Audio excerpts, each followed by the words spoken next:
Hey, I'm Sam, welcome to Brickwall Pictures. Today's review is for the South Korean thriller Confession of Murder. 범죄의 완전함을 스스로 깨는 이유는 뭡니까?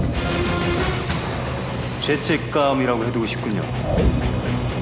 이 새끼가 꿍꿍이가 있어, 꿍꿍이. 회개하고 이미지 막 깔끔하게 만들어가지고. This film first popped onto my radar when I kept mixing up its title with other South Korean films. Confession of a Murder is a movie about a murderer who wrote a memoir, but it's a different movie than Memoir of a Murderer. Here we have Confession of Murder, which occupies a similar niche as both Memories of Murder and Memoir of a Murderer. And to make matters even more confusing, Confession of Murder was remade in Japan as Memoirs of a Murderer.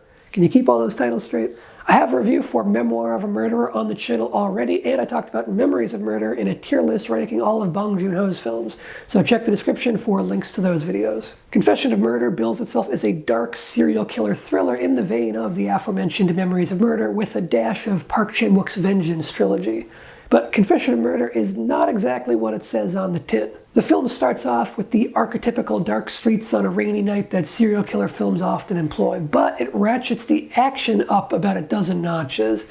I went into the film without knowing who directed it, but as soon as the opening action sequence started, I thought to myself, holy shit, this camera work is crazy. The only other film I've seen with camera work like this was The Villainess, and lo and behold, it turned out to be the same director, Byung-gil Jung. It really speaks to how unique and distinctive his cinematography style is, particularly in the action sequences. If you want to hear my thoughts on The Villainess, I have a full review for that one too, which you can find in the description. Confession of Murder has a pretty good thriller storyline with some decent twists along the way, but the film has one major issue: the tone.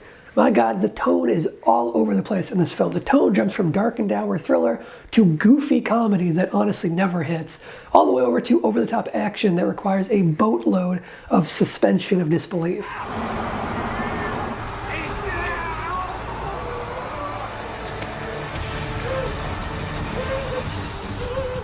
There is a ton of action in this film, and I don't just mean a bunch of quick skirmishes. There are multiple extended chase and fight sequences that are at the scale of something out of a Mission Impossible movie or an Uncharted video game set piece, with people jumping across speeding cars and performing crazy, impossible physical feats.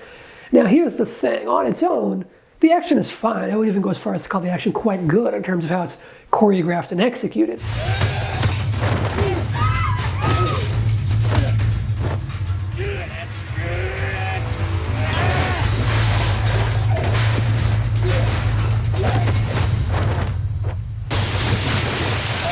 But it feels completely at odds with the story being told and the tone of the darker elements of the story. The action is so exaggerated and over the top that it frankly doesn't fit into this narrative.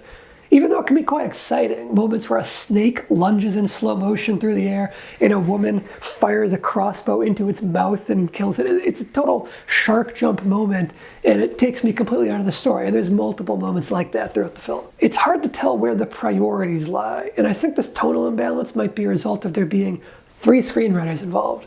Given the director's next film, The Villainess, and his first project, which was a documentary about action-oriented stuntmen, it seems like maybe Byung-gil Jung's priorities diverged from the other writers. It's almost like he took a script that could have been a tight, dark thriller and squeezed a bunch of extended action sequences into it. The film masquerades as a dark serial killer thriller like the aforementioned Memories of Murder, but what it really is a goofy, over-the-top action film, and it seems to lack any self-awareness about this disparity. 10명의 부녀자를 죽이고 허련히 사라져간 용의자는 공소시효 말소인. The statute of limitations plays an important role in the story, since the whole concept is about a serial killer confessing to his crimes in a memoir and being untouchable legally speaking. South Korea had a 25-year statute of limitations on murder at the time that the film came out, and just 3 years after the release of the film, the country abolished that limit in 2015. However, the film is set in 2007, and in 2007, the statute of limitations on murder was raised from 15 years to 25 years. So setting the film in 2007 was to have the timeline work with that 15-year statute of limitations rather than the 25-year limit. There's actually a brief mention at the end of the film about this case being the reason why the statute of limitations was extended in South Korea. Today, in real life, the country has no statute of limitations on murder cases. It seems completely insane in the film that this guy could confess to being a serial killer and not face any legal trouble. But that's not really an issue with the film. It was a serious issue with the actual legal system of the time. But here's the problem with that in the film. The actor playing the confessing killer, Shi-hoo Park, is 35 and he looks even younger, frankly, like he could be in his 20s. And he's supposed to have waited out the 15-year statute of limitations on murder. Guys, that would mean he was supposed to have been 18 when he was serial killing. Does this guy look 18 years old? And that's at the end of his killer run, which spanned 4 years, meaning he started serial killing at the age of 14. Does this make any sense at all? No one questions his age in the entire film. I don't know how that could not be a major point of contention in all of these press conferences questioning the truth of his confession. Never once is anyone like, so you were 14 when you murdered 10 people? At the end of the day, Confession of Murder is still an effective thriller, even though that tonal imbalance issue is pretty significant in my eyes. I would say it's worth watching, but only if you've already gone through the many better South Korean thrillers that this film is reminiscent of.